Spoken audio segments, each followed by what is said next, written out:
Olá, muito bom dia, você está no Zambelli News, seu informe diário todas as manhãs, estamos aqui rigorosamente de segunda a sexta-feira a partir das 8h30. Apesar do respiro no último pregão, o Ibovespa fechou em forte queda de 2,81% aos 105.304 pontos, com o volume financeiro negociado de 33,9 bilhões de reais. O dólar comercial subiu 2,33%, rompendo os patamares dos R$5, e o Bitcoin desabou 6,86%, cotado aos R$182.346. Vamos então agora às principais notícias que podem balançar o mercado financeiro nesta sexta-feira, 6 de maio de 2022. Os analistas de mercado já não esperavam bons números do primeiro trimestre de 2022 para a BRF. Contudo, os dados divulgados na última noite foram ainda piores do que o esperado. Com isso, os ativos fecharam a sessão pós-balanço em baixa de 6,52%, cotado a R$ 12,77. Porém, ainda assim, os ativos fecharam longe da mínima, que foi uma baixa de 13,84%, cotados aí a R$ 11,77. A processadora de aves e suínos, donas da Sadia e Perdigão, registrou um enorme prejuízo neste primeiro trimestre, com a inflação pesando sobre o sentimento do consumidor e aumentando os custos operacionais no mercado doméstico. As perdas no período foram de 1,58 bilhão de reais, ante um lucro de 22 milhões de reais no mesmo período do ano passado. Contudo, o número que foi visto como mais negativo foi o de lucro ante juros, impostos, depreciação e amortização, o EBITDA, que atingiu 121 milhões, queda de 90,2% na base anual e 86% abaixo do consenso de mercado e 84% abaixo em relação às estimativas do Itaú BBA. Os analistas do banco apontaram que a BRF teve um trimestre para ser esquecido.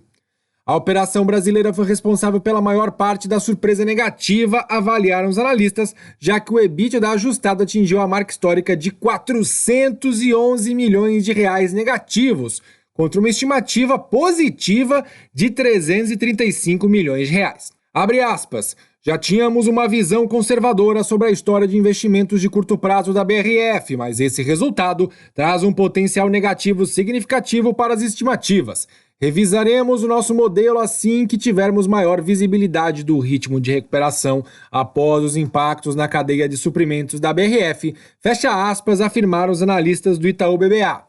O banco tem no momento recomendação de desempenho em linha com a média do mercado para a ação, com preço-alvo de R$ 24,00, hein? Ainda um potencial de alta de quase 80% frente ao último trimestre. Já a XP destacou que com a pressão de custos e reajustes na cadeia de produção, as margens da BRF chegaram aos piores níveis da sua história.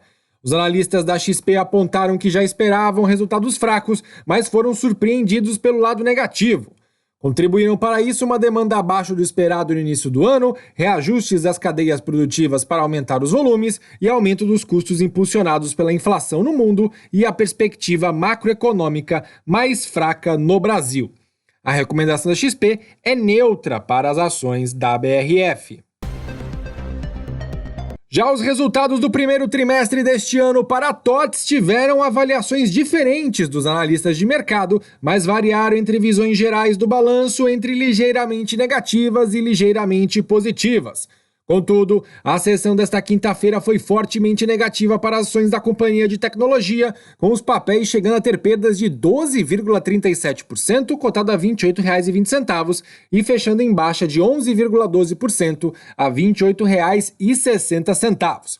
Porém, além dos resultados, a sessão de aversão ao risco para o Ibovespa e para as bolsas mundiais, afetando especialmente o setor de tecnologia do qual a TOTVS faz parte, influenciou o pregão para a companhia. Enquanto o Ibovespa caía mais de 3%, a Nasdaq, com forte exposição à tecnologia nos Estados Unidos, caía cerca de 6% na reta final do pregão. As ações de crescimento de mega capitalização derrubavam o índice, um dia depois de um tom menos agressivo do Federal Reserve, que provocou um rally no mercado. O movimento foi mais do que revertido nesta data, com os juros voltando a subir mesmo em meio a sinalizações e mesmo com a fala de Jerome Powell, presidente do Fed, de que os Estados Unidos não estão ativamente considerando uma alta de 0,75 pontos percentuais nos juros. Isto porque o aperto nos juros deve continuar para um patamar acima do neutro. Em momentos como estes, de inflação alta e de perspectiva de aumento nas taxas de juros, o setor mais comum a ser penalizado é o de tecnologia. Como a maior parte do valor de mercado dessas empresas está projetado para os próximos anos e o aumento da taxa desacelera a economia, a tendência é que o crescimento dessas companhias sejam menores. A TOTS anunciou na última quinta-feira que sua receita líquida de janeiro a março alcançou 981,1 milhões de reais, um aumento de 36,2% no comparativo com um ano atrás, um aumento de 25,5% em seu negócio principal de receita de gestão. Enquanto a unidade de Business Performance cresceu 16 vezes e a de serviços financeiros subiu 48,6%. Porém, as despesas comerciais subiram 42,7%, enquanto as gerais administrativas evoluíram 38%, essas refletindo a aplicação de dissídio sobre os salários. Com isso, o resultado operacional da companhia, medido pelo EBITDA, subiu aí 17,5% no ano contra ano para 223 milhões de reais, mas a margem EBITDA ajustada caiu 3,3 pontos, fechando aí a 23,6%. A Kepler Weber, empresa controladora do grupo Kepler Weber, líder em equipamentos para armazenagem e soluções pós-colheita de grãos na América Latina, comunicou aos acionistas e ao mercado em geral que na Assembleia Geral Extraordinária realizada ontem foi aprovado o desdobramento da totalidade das ações de emissão da companhia na proporção de 3 ações ordinárias para cada uma ação da mesma espécie existente, sem alteração do valor do capital social. Ou seja, para cada ação ordinária que o investidor tiver, o acionista receberá, em função do desdobramento, mais 2 ações ordinárias, ficando com final em 3 ações ordinárias de emissão da companhia. Em razão da proposta adotada, não há que se falar em frações de ações. Como consequência do desdobramento, o número de ações ordinárias que se divide o capital da companhia passou a 29.953.355 ações ordinárias para 89.860.065 novas ações ordinárias. E o limite de capital autorizado permanecerá em 1,8 bilhão de reais, mediante emissão de ações. O desdobramento tem como objetivo aumentar a quantidade de ações da companhia, contribuindo para a sua liquidez no mercado, bem como tornar o preço da ação mais acessível e atrativo ao maior número de investidores.